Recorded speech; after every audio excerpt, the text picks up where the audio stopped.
Hi, everyone. Welcome to Wealth of Options. My name is Orlando Lopez, and thanks for joining.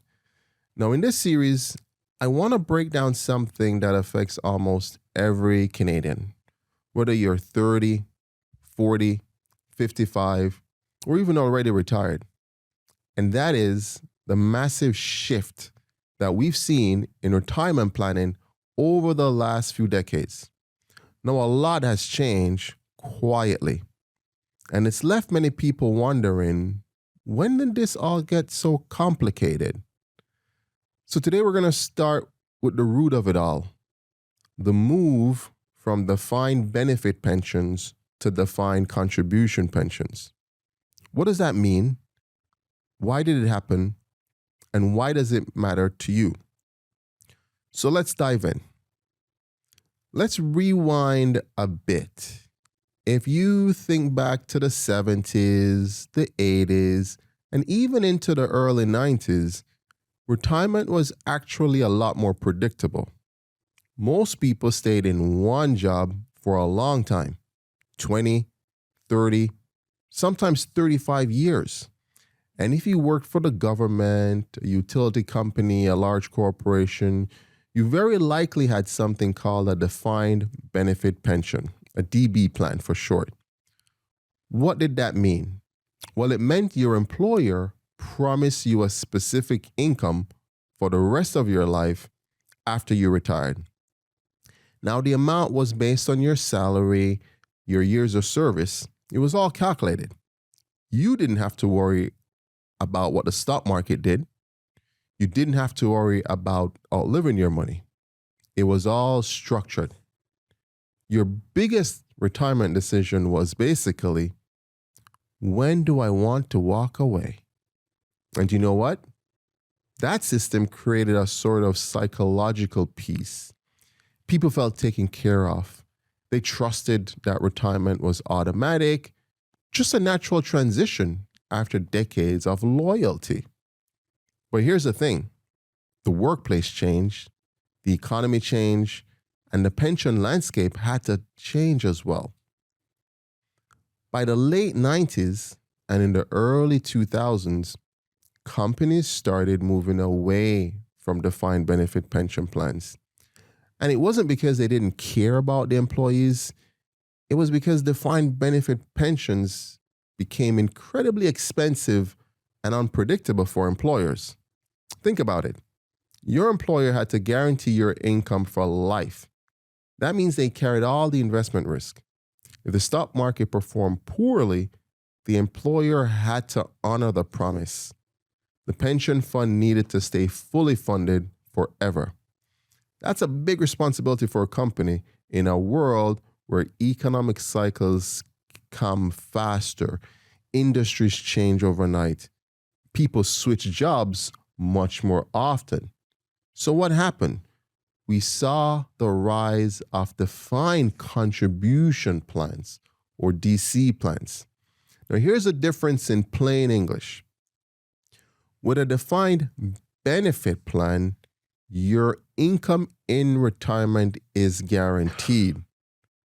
With a DC plan, the contribution is what is guaranteed, but the retirement income is not.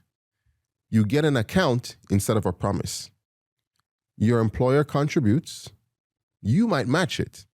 The money gets invested, and whatever the account grows to, that's your retirement income. That's a nest egg you're going to pull from. So the risk shifted from employer to you. And it's not a bad thing, it's just different. But most Canadians didn't really get a vote in this transition. It just sort of happened while they were busy building careers, raising children, and for many, this shift wasn't fully explained. People woke up one day realizing, wait a minute, I'm responsible for making sure this lasts, which was a surprise to many. So here's something most people never talk about, the emotional shift. When you go from a guaranteed lifetime pension to an investment account that rises and falls with the markets, planning for retirement becomes more like planning for a long-term financial project, not something you just receive at 65. With defined benefit pensions, the question was, how many years do I need to work to lock in my pension? With a defined contribution pension, the question becomes, how much do I need to save? How should I invest it to make sure I'm okay for 25 or 30 years of retirement? That's a big change, and it creates uncertainty for people who grew up thinking retirement was automatic.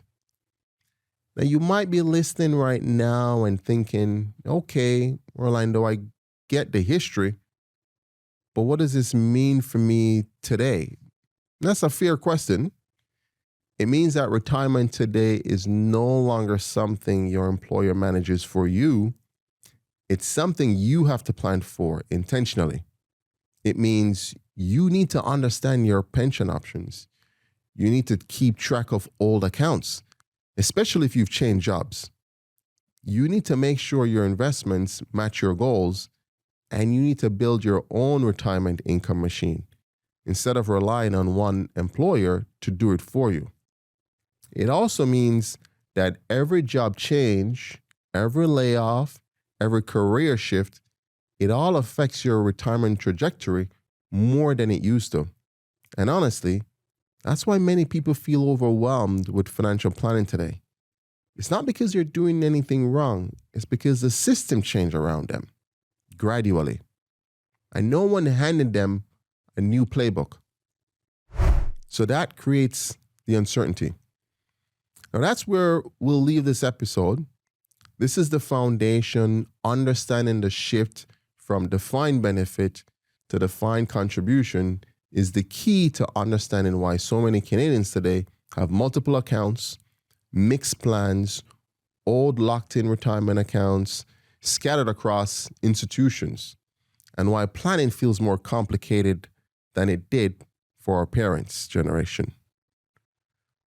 Now, we're going to talk about job mobility in the next episode, how frequent employer changes have created what I call a pension trail, scattered accounts, lost pensions, and a retirement plan that looks more like a breadcrumb path than a clear roadmap. And I'll talk you through what you can do to start getting organized. So thanks for taking the time to listen. And if you are enjoying this series, then share the information with those you know. Feel free to reach out. And if you want help making sense of your own retirement picture, then I'm not far away.